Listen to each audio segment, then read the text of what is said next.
আপনার গন্ধযুক্ত বাতাসটাকে দূর করতে হবে ভালো বাতাসের প্রবাহ দ্বারাই। তো সবকিছু বন্ধ হয়ে যাবে, এই ভাবনাটা মনে হয় না বাস্তব, এটা সম্ভব না। বিশেষ করে নির্বাচনী সংস্কৃতি নষ্ট হয়ে গেছে। আমি যে তিনটা নির্বাচনের কথা বলছি তখন পর্যন্ত কিন্তু সাংস্কৃতিক পরিবর্তন হয় নাই, বিচ্ছিন্ন ঘটনা ঘটতো। সোশ্যাল মিডিয়ার ব্যবহার, মিস ইনফরমেশন, ডিসইনফরমেশন এবং কৃত্রিম বুদ্ধিমত্তার অপপ্রয়োগ নিয়ে দুই একটা কথা একটু বলি। এটা অতীব জরুরি,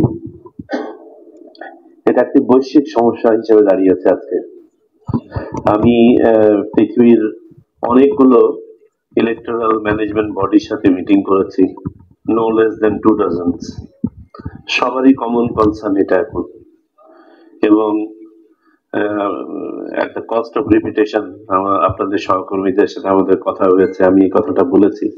অনেকেই গ্লোবালি আজকে একটা কনসার্ন এক্সপ্রেস করছেন যে election today is being free but not fair because of intervention of AI and because of misuse of social media. আমি একটা যদি উপাত্ত তুলে ধরি, লাস্ট জার্মান ইলেকশনে 88% ভোটার ভেবেছেন ইলেকশন ফেয়ার হবে না।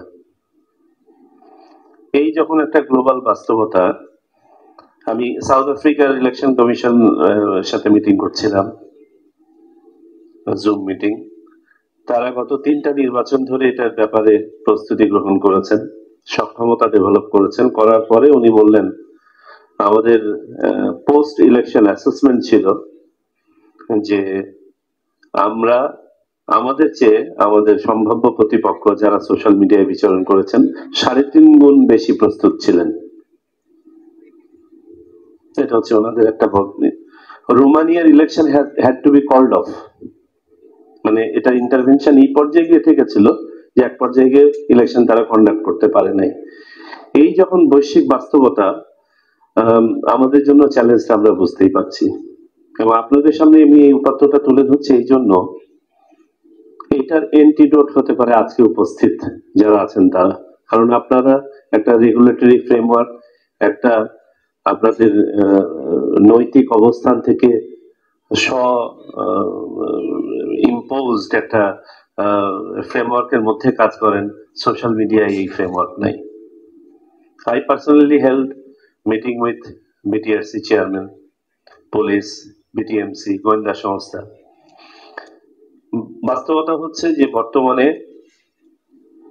মেটা বলেন বা যারা বলেন, তারা তাদের থ্রেশহোল্ডটা এত নিচে নামিয়ে নিয়ে এসছে যে অনেক কিছুই পার হয়ে যায় তাদের এই থ্রেশহোল্ডের ভিতর দিয়ে, in the name of freedom of expression or flow of information. যে কারণে আমরা যেগুলোকে থ্রেট ভাবছি এর অনেকগুলো থ্রেট থাকবে। আরো দুটো বাস্তবতা হচ্ছে মোর দেন 50%, এটা হচ্ছে গ্লোবাল এভারেজ, মোর দেন 50% সোর্স ট্রেস করা যায় না, আনট্রেসেবল সোর্স।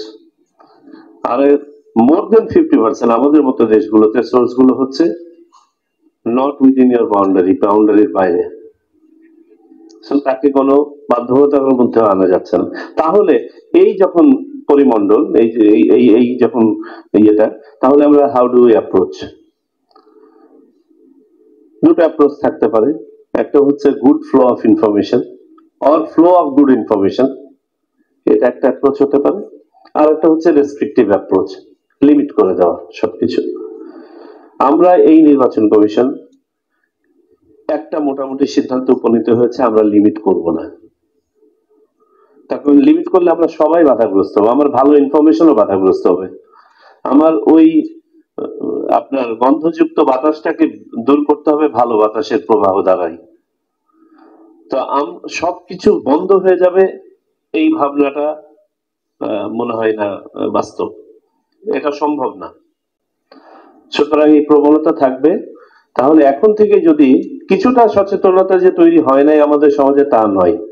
তারপর মিসইনফরমেশন, ডিসইনফরমেশন যত বেশি ছড়াচ্ছে, মানুষের মাঝেও কিন্তু সন্দেহ প্রবণতা তত বাড়ছে যে না এটা সত্য না মিথ্যা, একটু চেক করে নিই।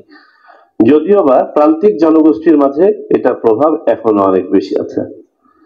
আর প্রভাবটার আর একটা কারণ হচ্ছে প্রিডিসপোজিশন এবং কনফার্মেশন বায়াস। আমরা যখন আমার পক্ষে যাচ্ছে তথ্যটা, সত্য হোক মিথ্যা হোক, আমি নিয়ে এটা সাথে সাথে আমি পোস্ট করে দিচ্ছি, আর যখন আমার বিপক্ষে যাচ্ছে তখন আমি এটার বিরুদ্ধে একটা নোংরা কথা লিখছি। এটা কেমন যেন একটা বিহেভিয়ারাল ড্যামেজ হয়ে গেছে আমাদের সোশ্যাল মিডিয়াতে।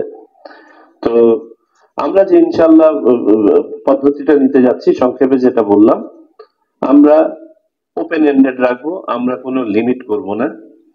তারপরেও আমাদের তো কিছু আচরণ বিধিতে নিয়ে আসা হয়েছে সোশ্যাল মিডিয়ার ব্যাপারটা, আপনারা হয়তো খেয়াল করে থাকবেন, না করে থাকলে আমি সহকর্মীদের সাথে শেয়ার করব। প্রার্থী এবং দলগুলোর আচরণ বিধির মধ্যে নিয়ে আসা হয়েছে। এখন সাধারণ নাগরিককে তো আমাদের প্রচলিত কিন্তু একটা আইন আছে, আইসিটি অ্যাক্ট আছে, সেখানে অনেকগুলো আইন আছে, আইনগুলো যথেষ্ট, আর নতুন করে আইনের দরকার নেই মানুষজনকে আপনার ইয়ে করার জন্য। কিন্তু বাস্তবতা হচ্ছে যে অনেককে ট্রেস করা যাবে না এবং এটা থাকবে। তো এই ক্ষেত্রে আপনাদের সহযোগিতা একান্তভাবে প্রয়োজন হবে, একদম নিয়মিত ভাবে। আমরা চেষ্টা করছি নভেম্বর মাস থেকেই আমরা এই এজেন্ডাটাকে হাতে নিয়ে যাতে করে সচেতনতা সৃষ্টি করতে পারি এবং একটা কাউন্টার মেকানিজম তৈরি করতে পারি। যেমনটা আমাদের মাননীয় সিএসি মহোদয় বললেন, আমরা কেন্দ্রীয়ভাবে এবং লোকালি কিছু কমিটি ফর্ম করব, যেখানে আমরা চাইবো আপনাদের প্রতিনিধিরাও যেন থাকেন। তাহলে পরে আমার মনে হয় আমাদের এটা কালেকটিভলি ফাইট করতে সুবিধা হবে। আর নির্বাচন, আমি মনে করি আমাদের নির্বাচন যদি খারাপ হয়ে থাকে অতীতে, ইট ওয়াজ এ কালেকটিভ ডিসঅর্ডার, আমরা সবাই মিলে খারাপ করেছি। আর সামনে যদি আমাদের নির্বাচন ভালো করতে হয়, কালেকটিভলি আমাদেরকে ভালো করতে হবে, এর কোনো বিকল্প নাই। কারণ আমরা সবাই ভাবমূর্তি সংকটে আছি, সেটা নির্বাচন কমিশন বলি, পুলিশ বলি, প্রশাসন বলি, মিডিয়া বলি, এনিওয়ান, আমরা সবাই ভাবমূর্তির সংকটে আছি। এবং very rightly pointed out by একজন যে এই আস্থার সংকটটা কাটিয়ে ওঠাটাই আমাদের সবচেয়ে বড় সমস্যা। আমার এই নির্বাচন কমিশনের জন্য কিন্তু খুব ভালো হতো যদি আমরা মান ধরে রাখার কাজটা করতে পারতাম। আমাদের জন্য চ্যালেঞ্জটা হচ্ছে আমাদেরকে রিভার্স করতে হচ্ছে সবকিছু, we have to go back।